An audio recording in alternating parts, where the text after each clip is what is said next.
vous retrouver. Ça va, Ellie? Oui, ça va, merci. Ouais, vous excuserez la joie, hein, mais comme en fait on se voit pas au bureau, du coup, Du coup, on est trop heureuse de te voir en vidéo. c'est ça. Notre bonne excuse. Exactement. Non, mais du coup, on vous fait profiter de notre joie aussi. Donc, ah, je vois que tu commences à avoir tes décos de Noël là sur le côté. Bah oui, c'est la période. Hein. J'ai pas encore acheté le grand sapin, mais ça ne saurait tarder. Ouais, je crois que, alors, j'allais dire, je pourrais avoir en fait un sapin dans chacune des pièces, mais en fait, comme de toute façon j'ai un studio, ça changera pas grand-chose. Ah là là. Bon, parlons peu, parlons bien. Mais la dernière fois, si on se souvient bien, on parlait du Au Taquet Challenge. Hashtag OEAU Taquet Challenge. Et Laura, tu nous avais dit que du coup, tu allais le faire. Alors, Oui, qu'en est-il? ça y est, je l'ai fait. Oui, donc dans ce laps de temps où on s'est pas vu, ben, vous m'avez peut-être vu en story sur les comptes du sel pour vous parler de poursuivre ce Au Taquet Challenge. Alors, qu'est-ce que c'est précisément pour ceux qui n'auraient pas suivi? Il s'agit d'un défi que je me suis lancé et que je vous ai lancé de vivre avec 50 litres d'eau maximum pendant une journée minimum. Il s'avère que c'est pour essayer de comprendre les choix difficiles auxquels sont exposées les populations en Afrique qui ne vivent qu'avec 10 à 20 litres d'eau par jour par personne, alors que nous, en France, on vit avec entre 120 et 150 litres d'eau. Donc, du coup, c'était un challenge pour essayer de comprendre. Et donc, c'est ce que j'ai fait. Et pas un jour, mais 4 jours. Ouh la vache. Ouais. Non, mais j'avais vraiment besoin de voir comment ça se passe dans mes habitudes, si ça les ébranle, etc. Et donc, j'ai vécu alors avec 50 litres d'eau pendant les 2 premiers jours. Puis, au final, je me suis rendu compte que j'étais pas tant restreinte que ça. Donc, finalement, j'ai poussé le challenge les 2 derniers jours sur 20 litres d'eau maximum. Et là, ça, c'est compliqué. Oh, waouh. Parce que, est-ce que tu peux juste nous donner un ordre d'idée typiquement de genre, je sais pas, prendre une douche, combien de litres ça consomme, peut-être, tu vois, un verre d'eau ou combien d'eau on boit par jour, des choses comme ça pour qu'on puisse un peu mesurer justement ce que ça veut dire. Ouais. Alors, par exemple, prendre une douche, c'est entre 30 et 50 litres par personne. Donc, Ah, donc en fait, c'est ta journée complète, quoi. voilà. Donc, comment vous dire que du coup, j'ai pas pris une douche digne de ce nom pendant 4 jours, parce que sinon j'aurais grillé toutes mes réserves et j'aurais pu rien faire d'autre. Pour boire, c'est vrai qu'il est recommandé quand même de consommer à peu près 2 litres d'eau par jour, par personne. Donc, j'ai essayé de m'y tenir. Après, comme je suis une grosse buveuse de thé, euh, j'ai peu fait de concessions sur ce point, quand même. Par exemple, ce qui m'a le plus choqué, c'est la chasse d'eau. En fait, on en parle de cette chasse d'eau. J'ai consommé, enfin, nous consommons environ 5 litres par chasse. Donc, comment vous dire que, Waouh. voilà, quand j'ai tiré la chasse comme ça par inadvertance, pouf, 5 litres étaient partis de ma consommation journalière. Donc, voilà, par exemple, à peu près. Pour les machines à laver, ça dépend de vos machines à laver. Par contre, dans tous les cas, c'est au moins 40 litres d'eau par machine. Donc, pareil, j'avais besoin de faire une machine. Je me suis dit, ça attendra la fin du challenge. Après, ce n'est pas quelque chose qu'on fait tous les jours non plus. Donc voilà. Mais ça donne à peu près un ordre d'idée. Ouais, effectivement, en fait, dit comme ça n'a pas l'air si anodin, quoi. Et du coup, quand tu dis 50 litres, je me restreignais pas trop, ça veut quand même dire que enfin, voilà, une douche ou une lessive ou quoi, en fait, tu l'as remis à plus tard. Oui, quand même, effectivement. ces trucs où je savais que ça allait consommer énormément d'eau, je me suis dit, bon, on le fera plus tard. Donc, j'ai quand même vécu en me restreignant, enfin, en changeant un peu mes habitudes, forcément. Mais, par exemple, le jour où j'ai vécu pleinement en essayant quand même de tenir compte du challenge, bah, j'ai tiré 4 chasses d'eau à peu près. Enfin, j'ai pu... alors, j'ai pris une douche en mode... bah voilà, en mode système D. Donc, j'avais rempli un grand seau de 6 litres d'eau tiède, hein, parce que quand même, on était en novembre la semaine dernière. Et donc, bah, j'étais dans ma douche au gobelet. Et puis voilà, ça m'a rappelé des bons souvenirs. Ah oui, j'imagine. Oui, parce qu'en fait, toi, tu as été en Afrique. Oui, effectivement. Donc, enfin, quand j'ai été dans certains villages en Afrique, ben voilà, c'était au gobelet, c'était au seau. Donc, on remplissait notre seau, on prenait le gobelet et puis voilà, comme ça. Pareil pour la chasse d'eau. Hein. Quand j'étais dans certains villages à Madagascar, bah, il y avait les toilettes, mais il n'y avait pas forcément la chasse avec le système.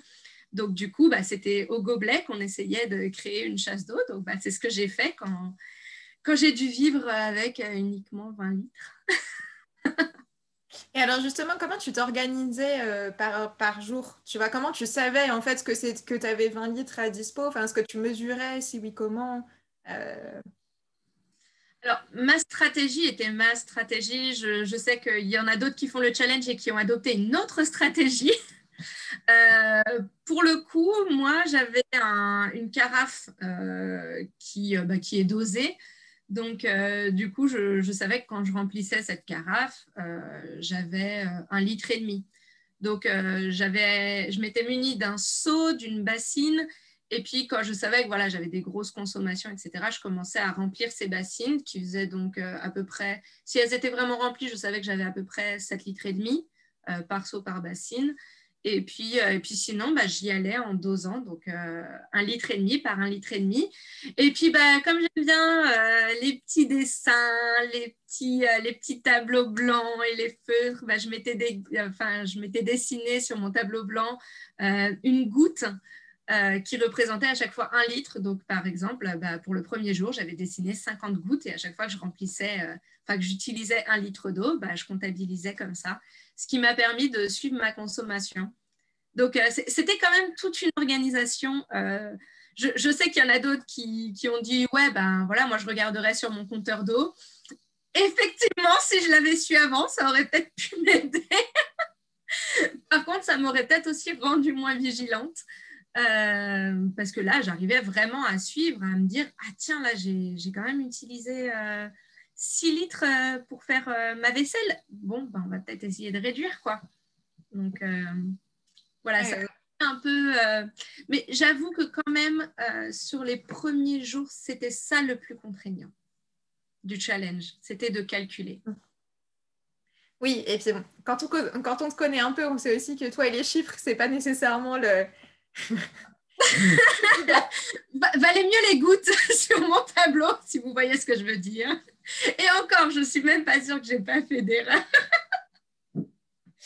On va partir du principe que tu as bien calculé. Oui. Bah, quand on doit calculer la consommation d'eau, on fait quand même peu d'erreurs parce qu'on les voit passer en fait. Et là quand on dit chaque goutte d'eau compte, on ment pas. Alors justement, est-ce que si tu devais donner un peu tes impressions en 3 mots suite à ce challenge, ce serait quoi? Instructif, euh, contraignant et choix. Ok. Alors du coup, le premier, donc, C'est un instructif. peu vague. Oui, instructif. Euh, en faisant ce challenge, je trouve que ça m'a beaucoup enseigné sur comment je pourrais mieux utiliser l'eau, ce que parfois j'ai tendance à faire, par exemple, laisser couler l'eau pendant que je fais la vaisselle. On est d'accord, c'est pas hyper utile.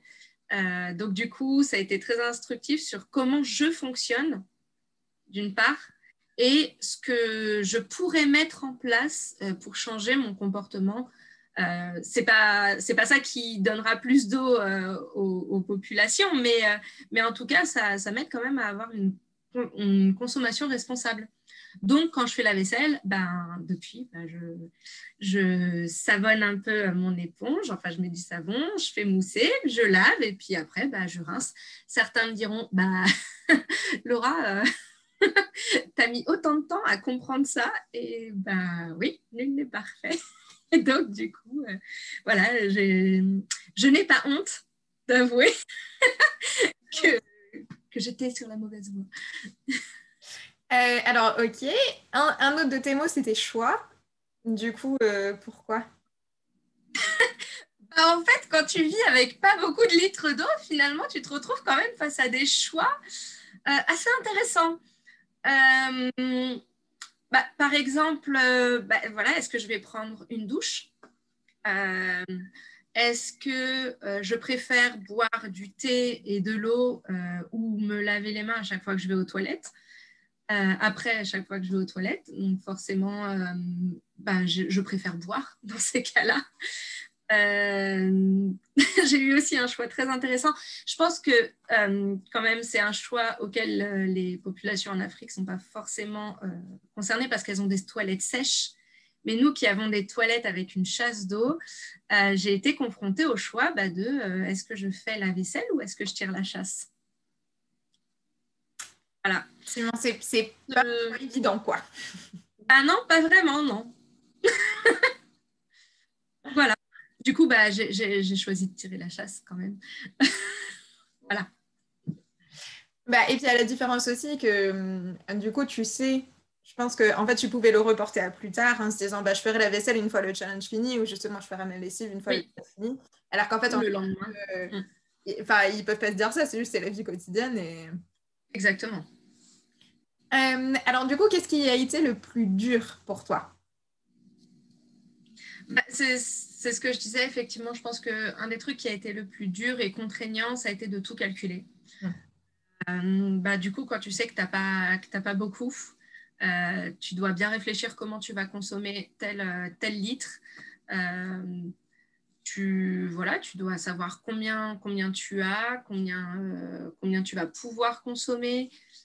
Et du coup, c'est pas seulement parce que j'aime pas les chiffres, mais parce que c'est vraiment contraignant en fait de devoir réfléchir à chaque fois. Ça demande quand même une sacrée concentration et en fait, parce que des fois, tu as juste le réflexe d'ouvrir ton robinet et tu te dis ah non, non, non, non, il faut que je sache combien il y a d'eau qui s'est échappée. Et donc voilà. Je pense que ça a été le plus dur. Qui aussi a été dur, c'est effectivement de faire des choix parfois et de devoir, un choix, c'est renoncer. Donc, de se dire, ok, tant pis, ça sera pas pour aujourd'hui. Et alors, peut-être, est-ce que à certains moments, tu as vécu des moments un peu drôles de justement en fait face à des choix ou des situations auxquelles normalement t'es pas confronté? Ah oui, j'ai vécu des grands moments de solitude. Genre le premier jour où je décide de passer à 20 litres d'eau, je me réveille, je suis dans le coltard, je vais aux toilettes et puis là, réflexe, je tire la chasse. Et là, tu regardes ça et tu dis non, je vais devoir passer toute la journée avec seulement 15 litres. Et du coup, j'étais oh non, mais quel boulet. Et du coup, voilà, donc c'était très drôle. Et donc, ce même jour où au final, je me suis retrouvée à 13h30 avec seulement 3 litres qui me restaient pour le reste de la journée. Et donc, je me suis lancée un auto-challenge en me disant non, tu vas pas boire de thé cet après-midi, Laura. Et tout. J'ai tenu 2 heures en fait. Voilà, parce qu'au bout d'un moment, j'étais là en mode j'ai trop soif. Oh non, mais je me sens toute sèche. Qu'est-ce qu'il faut? Le bois en fait. Donc voilà, donc ça c'était marrant. Autre grand moment de solitude, c'était d'être sous ma douche, à me doucher au gobelet. Et puis en fait, en novembre, il caille, quoi. Je me dis que si j'avais fait ce challenge en été, c'est bon, ça va, y a pas de souci. Limite, je mets l'eau, je sèche direct. Mais là, en fait, tu mets de l'eau sur toi et puis tu grelottes. Donc voilà, c'était des grands moments où du coup, à la fois, j'étais contente d'être confinée seule chez moi et en même temps, je me suis dit, ah, franchement, s'il y avait quelqu'un d'autre, il rigolerait bien. Parce que... Ah, c'est excellent. Non, je sais qu'il y a d'autres personnes aussi, enfin voilà, de l'équipe qui font le challenge et du coup j'ai hâte d'avoir un peu leur retour, d'autant qu'il y en a, si je ne me trompe pas, qui sont en famille, donc ça risque aussi d'être Oui, assez mémorable, je pense. oui, tout à fait. Ah oui, non, mais c'est sûr, si tu fais ça en famille, moi j'admire les parents qui se sont lancés ce challenge en famille. Je trouve d'ailleurs que c'est une très bonne manière de sensibiliser ses enfants. Oui, c'est clair. Je pense que ça doit aussi justement permettre de prendre du recul par rapport en fait à nos habitudes et finalement en fait une ressource qui pour nous est vraiment abondante et illimitée, de se dire en fait il y a une limite et il y a une jauge par jour, ça doit quand même changer de perspective quoi. Alors justement, est-ce que toi ça t'a permis aussi de un peu soit te mettre à la place des gens qui n'ont pas en fait l'eau en illimité ou qui n'ont pas d'eau potable, enfin voilà. Et comment, en fait, comment tu as vu un peu ça par rapport aux populations en Afrique subsaharienne, justement, qui ont pas accès à l'eau, finalement? Alors, je pense que toute mesure prise, ça m'a permis de me mettre un peu à la place, sachant que le contexte n'est pas exactement pareil, que, comme on disait, ce n'était que 4 jours. Eux, c'est toute la vie. Mais effectivement, j'ai pu revêtir un peu leurs sandales et me mettre dans leur contexte.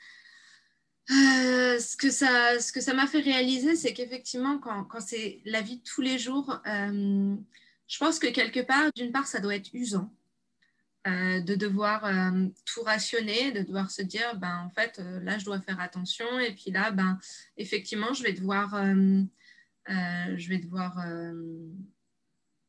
faire un choix. Par exemple, me laver les mains ou boire, laver mes enfants, mais peut-être tous dans la même bassine parce que voilà quoi. Et donc effectivement, je pense que quand on est en Afrique subsaharienne et qu'on n'a pas accès à l'eau, ça doit ressembler à peu près à ce calcul que nous, on est censé faire, sauf que c'est le quotidien et la réalité. Ce que je me suis dit aussi, c'est que là, ce que nous, on est en train de faire comme challenge, c'est sur de l'eau potable déjà. Donc, quelque part, je n'ai même pas à me poser des questions. Je sais juste que je vais rationner de l'eau, mais que cette eau, elle est déjà propre. Il n'y a pas de problème. Il n'y aura pas trop de conséquences au niveau de ma santé, je pense. Mais en Afrique subsaharienne, le truc, c'est qu'ils rationnent également de l'eau non potable.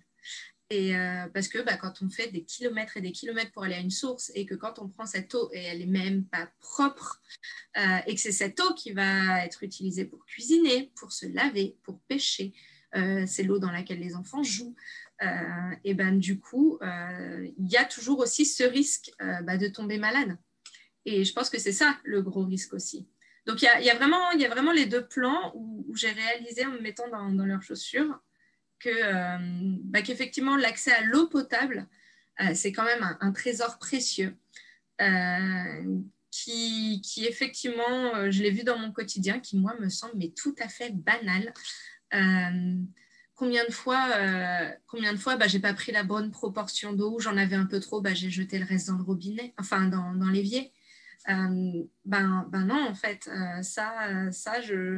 en toute à mes consciences, je peux plus le faire et parce que je sais qu'il y a d'autres personnes qui sont obligées de calculer et qui peuvent pas se permettre de dépenser l'eau aussi sale qu'elle soit. Donc, voilà à peu près. Je sais pas, ça répond à ta question. Si, carrément, carrément.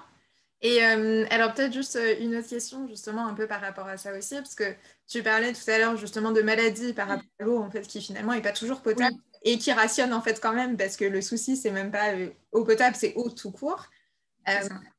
mais je pense qu'il y a aussi d'autres, enfin on en parlait tout à l'heure, typiquement les choix entre tirer la chasse ou faire la vaisselle ou ne pas prendre de douche ou enfin voilà. Quelles sont un peu justement les conséquences en fait auxquelles ils font face avec ce manque d'eau, qu'elle soit potable ou pas? Parce que tu as parlé des maladies du coup, mais est-ce qu'il y en a d'autres, enfin des choses que ça peut engendrer? Alors, bon, effectivement, la grosse conséquence principale, c'est les maladies. Parce que quand on consomme de l'eau qui est impropre, quand on ne peut pas se laver les mains après avoir été aux toilettes, etc., forcément, on contracte des maladies donc, qui s'appellent hydriques, qui sont liées à l'eau et au manque d'assainissement. Une autre conséquence, quand l'eau est loin, par exemple, c'est que donc les femmes, parce que c'est les femmes en fait qui s'occupent de cette tâche à la maison, les femmes sont contraintes de parcourir des kilomètres et des kilomètres. Et souvent, elles emmènent leurs filles avec. Et donc, elles font des allers-retours toute la journée pour aller chercher de l'eau. Donc, c'est souvent plusieurs dizaines de kilomètres. Donc, ça veut dire plusieurs heures. Et donc, ça empiète sur la journée. Là, nous, quand on fait le challenge chez nous, on a juste à ouvrir un robinet pour trouver l'eau dont qu'on aura besoin de rationner. Ces femmes, souvent, elles doivent aller très loin pour aller trouver l'eau. Et donc, finalement, alors, quand c'est des petites filles, par exemple, qui accompagnent leur maman, quand bien même elles se lèvent, elles partent à 5 heures du matin pour aller chercher l'eau, ça veut dire qu'elles sont de retour à la maison vers 10-11 heures. Donc, je vous laisse imaginer qu'elles ont loupé quasi une matinée à l'école ou qu'elles arrivent très en retard. Donc, ça amène souvent la déscolarisation des filles. Parce que à force de louper l'école, tu n'arrives plus à suivre. Et puis, au final, autant rester à la maison et aider la maman.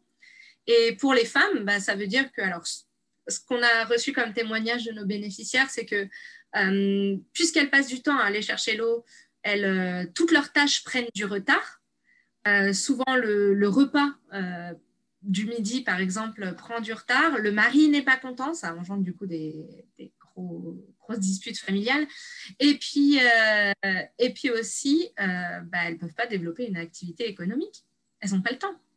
Parce que une fois que tu rentres à la maison avec ton bac à dos, du coup, tu fais toutes tes tâches, tu fais ton petit ménage, tu fais la cuisine, tu laves les petits, etc. Et puis après, hop, il n'y a plus d'eau, donc il faut aller retourner en chercher. Et puis, rebelote et rebelote. Et à quel moment tu te développes là-dedans, tu peux pas. Donc en fait, aller chercher de l'eau, c'est presque un emploi en temps, quoi. Oui, sauf qu'elles ne sont pas payées pour. Oui, c'est ça. Ah, c'est ouf. Ok. Voilà. Donc, voilà, ça a aussi ce genre de conséquences. D'accord. Eh bien, écoute, merci beaucoup. Est-ce que tu as quelque chose à rajouter en mot de fin ou Oui, j'aimerais dire à tous ceux qui nous regardent que faire le Otake Challenge, c'est encore possible et c'est possible. Je l'ai fait 4 jours et regardez, je suis toujours là, j'ai le sourire et j'ai vécu en plus une expérience très enrichissante. Et je sais que certaines personnes l'ont fait 24 heures avec 50 litres et ont survécu et s'en portent très bien. Et donc, je vous invite vraiment à le faire si vous voulez encourager vos groupes de jeunes à le faire pour que vous le fassiez ensemble, les membres de votre église, ça peut être un super moyen de sensibiliser à tout ce petit monde. Voilà. Donc, super? donc voilà, vous pouvez tout retrouver sur #Otake Challenge, c'est ça, Elise? Ouais, exactement. Merci beaucoup pour la transition, en tout cas. Effectivement, donc, #OtakeChallenge, on vous le mettra de toute façon dans la description. Donc, n'hésitez pas, si vous le faites, en tout cas, de nous envoyer un petit message ou à nous taguer, enfin voilà, et mettre du coup le hashtag officiel. Et donc, la semaine prochaine, on retrouve d'autres personnes justement qui ont fait le challenge aussi.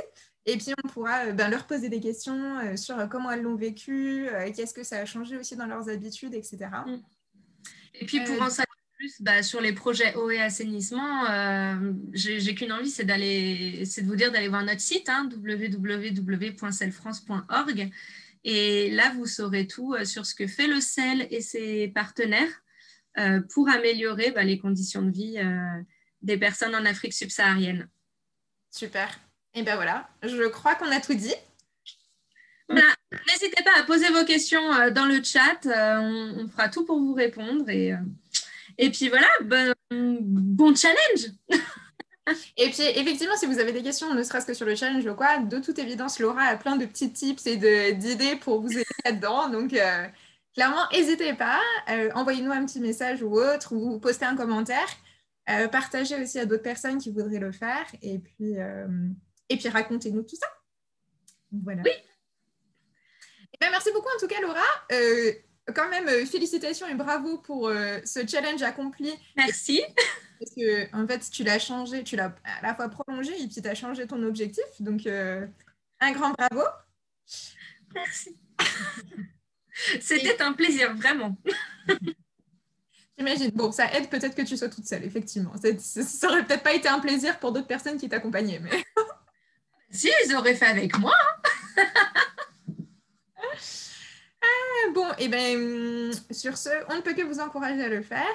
N'hésitez pas à aller sur selfrance.org, rubrique projet de développement, pour voir un peu justement en fait, ce que font nos partenaires locaux chrétiens sur le terrain pour aider des communautés en termes d'accès à l'eau potable.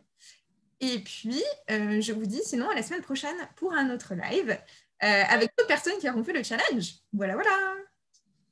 Merci beaucoup. À bientôt. Merci. Au revoir.